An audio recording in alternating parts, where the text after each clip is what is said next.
The time is now! Bring on the revolution! Hey there, it's Theo from Geeky Gamer Guy. This video I'll be previewing Stonewall Uprising from Catastrophe Games. Note! Just like most of my previews, this video shows prototype components and is subject to change. We better get moving. The future depends on it.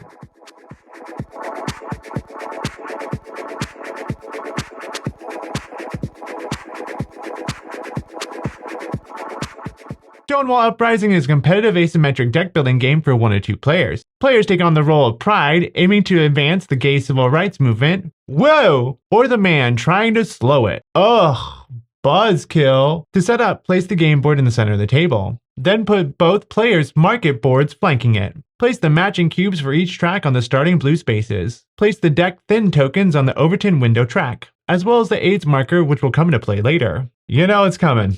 Place the event track and tokens near the board. Then each player prepares their market. On every card besides the starting deck, there's a letter in the bottom left, as well as a decade in the top right. Place each card on its matching letter, with all 80s cards on bottom, then 70s, and finally 60s on top.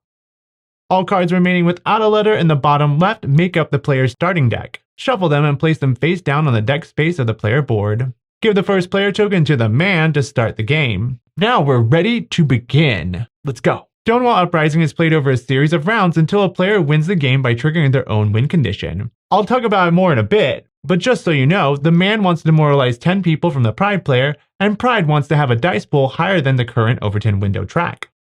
Okay. I also just wanted to point out that throughout the game, the Pride player's cards are considered people, and will be referred to as such. Each of their acts were invaluable to the movement, and it shows how tough the fight for progress is. Yeah. Each round consists of these phases: play a card or fold, resolve event track if full, and market phase. At the beginning of a round, each player draws 5 cards, plus any extra cards gained because of the previous round. During the play a card or fold phase, starting with the player with the first player token, players take turns choosing a single card to play from their hand or fold. When playing a card, place it in the center of the play area, not on the discard pile. Then move the cube on the track that matches the corresponding icon in the card's top left, the number of spaces shown within it. Each card matches one of the 3 tracks on the main board: systemic support, public opinion, and individual support. Then resolve any card abilities shown, if any. If a cube is moved to any of the different colored end zones, trigger its effect and reset the cube to the starting position. The further the cube is moved increases the amount of the triggered effect. Okay, then place a token matching that player on the event track if it's not already full. So for example, the Pride player plays the people Frank Kemeny. They move the cube on the individual support track 2 spaces towards their side. Then they would resolve any effects on the card, but the public support track isn't on their side, so it has no effect. Since the cube moved to an end zone though, it triggers, moving the Overton window down a number of spaces as shown on the end zone, which in this case is 3. Then reset the cube to its starting position. Lastly, add an event token of their side to the event track. Gaining the dice from the public opinion track end zones is also very important, because those end zones trigger a way to gain the matching die and roll it to add to their dice pool on the player board. If at any time their dice pool exceeds the number of the Overton window track, the Pride player wins. We gotta remember, we gotta get that Overton window down, we get it down. Now the man has end zones, cards, and events with effects that will either detain people from the Pride player or demoralize people already detained. Oh no. When detain the number of people shown from the Pride player's discard pile or from the top of their deck if it's empty. The Pride player gets to choose which cards from the discard pile for the man to detain, but it's left to chance if they're taken from the top of the deck. Oh. The Pride can undetain people by triggering effects like an end zone on the systemic support track, choosing a detain card and adding it to their discard pile. The man also has ways to demoralize people, removing detained people from the game. If they demoralize enough people, they win. Nope.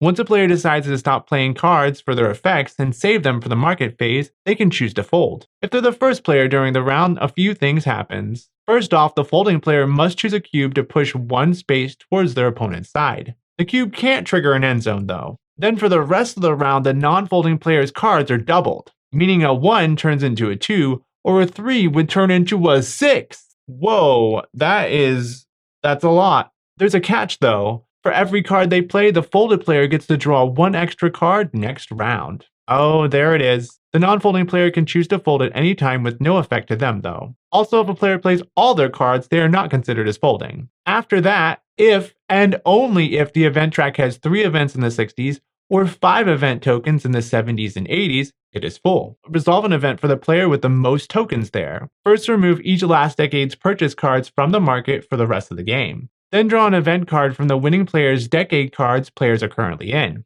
Most events have an immediate effect and an ongoing effect for the next decade. There will only be one event per decade, so others will be put in the box. Next, the market phase begins. Players will now purchase cards for the current decade to add to their deck. The prices are shown next to each row on the market board, 2, 4, and 6. With the cards left in hand for the round, players add up the total to use. If a player only has 1 or 2 cards left in hand, the purchase card will be placed on top of the deck. Otherwise, the purchase cards are placed in the discard pile to be shuffled and made into a new deck once the draw deck has run out. So for example, the Pride player has 3 cards left in hand. Each of them have a value of 2, so the Pride player has 6 to buy with. They can buy multiple cards from the bottom 2 rows, but decide to spend all 6 on the openly LGBT businesses people instead. That 4 to the public opinion is just too sweet to pass up, adding it to the discard pile. Any extra value will be lost and all cards are placed in the discard pile. You better use it or lose it.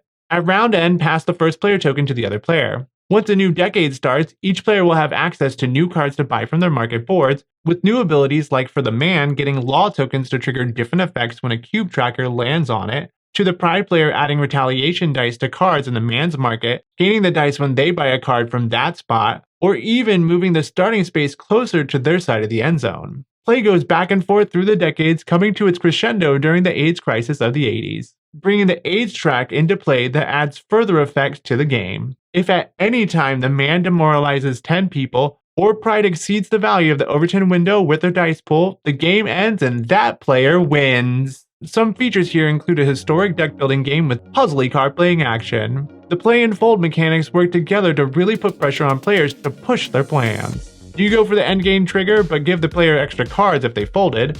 Or do you hold on to the cards to use them to buy during the market phase? It's a delicate balance to say the least. The art styles of the 2 different players were created by different artists to give them their own unique flair. The colorful people of the Pride cards are saturated and exude a sense of hope. Oh, hope.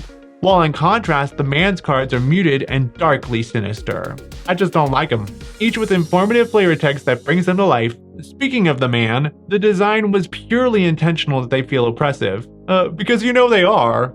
So for players that feel a bit squeamish to step in front of progress like that, there's a tricky solo mode where the man is controlled by a deck. Just know they are only slowing progress because in the end, progress will happen. This game is definitely for players that wants to know more about queer history. Learning while gaming is so fun. This game really drives home the importance of sacrifice and the importance of the gay civil rights movement. The clever deck building mechanics certainly help to inspire change, all while looking beautiful on the table. So if any of this makes you want to join the protests or call local representatives to push for change, love is love after all, then you should definitely go check this one out.